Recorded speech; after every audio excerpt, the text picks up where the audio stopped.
Hey there, everybody, this is Ray Carsillo for EGMNow.com. And I have the distinct pleasure right now to be talking with John Edwards. John, how you doing today, man? Doing good, how are you? I am doing fantastic because Injustice looks awesome, dude. Thank you, thank you. The first thing you notice immediately is the environments. They are massive and they are interactive. What went into crafting I mean, obviously they come straight from the DCU, but what went into crafting, you know, interacting with the Batmobile and then stuff at the Batcave and throwing people through buildings and all that other great stuff? Yeah, I mean, we want to make the backgrounds like as integral to the fight as the characters are. So there's, you know, tons of different ways to, you know, smash people through buildings, through cars, generators, just all kind of crazy wild stuff. So we've basically taken carte blanche and just done, you know, probably some of the biggest stuff in fighting games to date.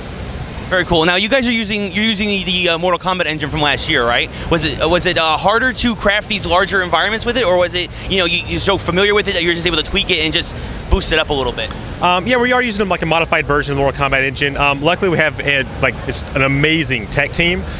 So not only are we able to do all these crazy, you know, destructible backgrounds and whatnot, we also have, like, you know, advanced the render. We have like self-shadowing now, and, you know, higher level, you know, higher quality textures, just all kind of crazy stuff. Like those guys are geniuses, so it wasn't hard at all. Very cool. And you mentioned the textures and everything, and what's interesting is that all the character designs for the game, it seems to be, everybody's a little different. Superman seems to be a bit more New 52, but Batman almost looks like he's Batman Begins or The Dark Knight. What went into deciding what version was the final version you were going to go with?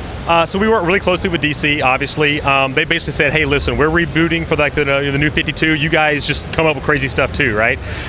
So our art team just came up with just tons of wild costumes, and we're just working back and forth with those guys, and so far, I mean, it's been like a match made in heaven. They're just they're really impressed with some of the stuff we're doing. Like, we love the stuff they're doing, and you know, we bounce ideas back and forth, and when we all settle on something, I think it's the right choice.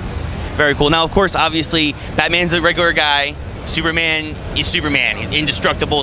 How do you level the playing field with these two guys in the story? Well, you know, we have a very epic story. It's like you take Mortal Kombat's story from last year, which was pretty epic already, and just multiply that by an insane amount, right? So I can't get into the details of it, but all that stuff will be explained. Do you have a, I mean, the DCU is huge. Do you have like a cap in mind for how many characters you may throw in, or? We're targeting around the same as Mortal Kombat at launch, so, you know, more than 20, less than 30, somewhere in that area.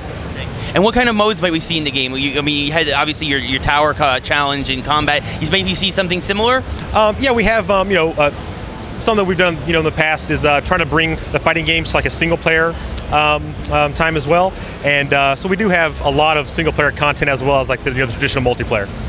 Very cool. And of course, the big question everyone wants to know: what systems and when can we finally see it? It'll be on 360, PS3, and the Wii U in 2013.